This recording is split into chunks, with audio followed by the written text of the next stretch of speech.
30. Laurent a bourré le poil. Je lui ai raconté en détail ma rencontre avec Miles. Il a été touché par la description de leur ancien appartement.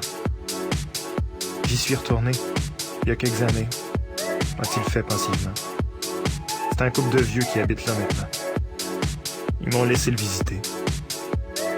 Ma lanterne s'éclairait. Laurent était le jeune homme dont la dame m'avait parlé. Elle est seule depuis la mort de son mari l'année dernière, ai-je dit. Une chaleur cataclysmique a envahi la pièce qui semblait se rétracter sur elle-même. Le visage couvert de sueur, Laurent s'est levé et a entrouvert une fenêtre. Un vent glacial a sifflé dans la pièce. Laurent me questionnait sur des points spécifiques, me faisant préciser un détail ou répéter des bouts de mon récit.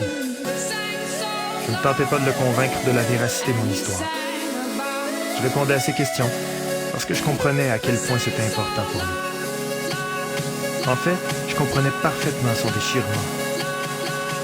D'une part, il avait envie de croire que Miles vivait toujours ailleurs, dans un quelque part hypothétique. D'autre part, sa raison lui commandait la prudence. J'ai parlé à un moment du coffre que Miles et lui s'étaient promis de déterrer en l'an 2000. Le sentant ému, j'ai passé un bras autour de ses épaules. J'étais habité par l'étrange impression de le connaître intimement.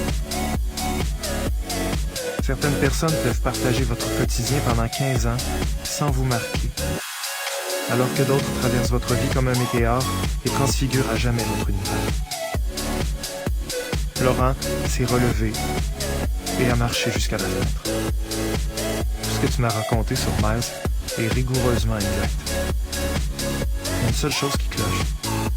Il avait chargé Gustave et Waldorf de me dire qu'ils souhaitaient en finir, mais pas toi. Pourquoi Miles ne m'avait-il pas utilisé comme messagère? C'était la question qui tourmentait Laurent. Qui devait-il croire? Était-il possible que Miles ait changé d'idée? Peut-être qu'il t'a remis un message, mais que tu peux pas le déchiffrer toi-même, a-t-il repris. Il a peut-être dit une chose à laquelle tu n'as pas attaché d'importance sur le moment.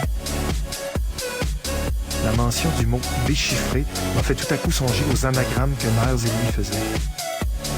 Il a dit que vous communiquiez souvent par anagramme. Laurent s'est approché, vif comme un chat qui flaire un nid oisillon. C'est vrai. Et alors? Alors rien. Je viens juste de me souvenir de ça. Il est reparti arpenter la pièce de long en large, comme s'il suivait un tracé précis, marqué à la craie sur le sol. Il t'a peut-être donné une série de mots pour moi? Si c'est le cas, je ne m'en suis pas rendu compte. Laurent n'a pas su cacher sa déception. Il s'est massé les tempes quelques secondes, puis prestement il a saisi son manteau. « Viens », a-t-il lancé.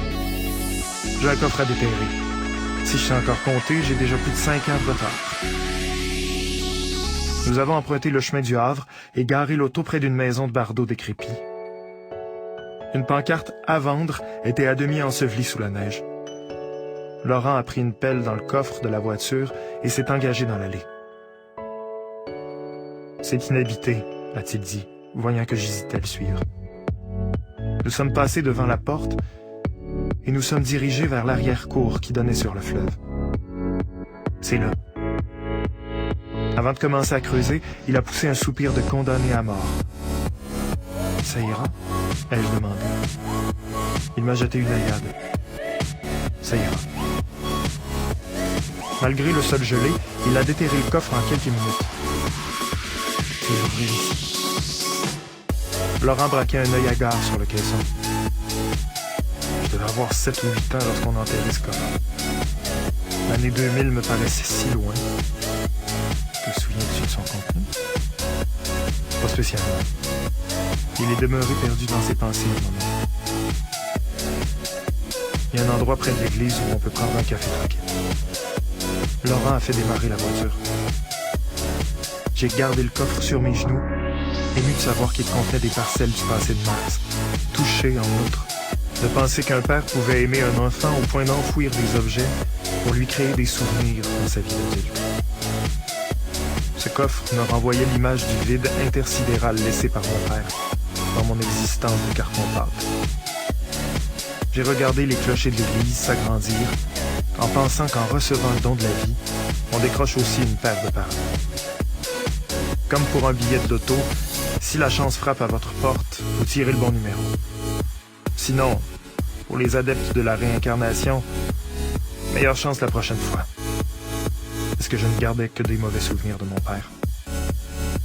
Lui pardonnerais-je un jour d'avoir refait sa vie avec une femme à peine plus âgée que moi?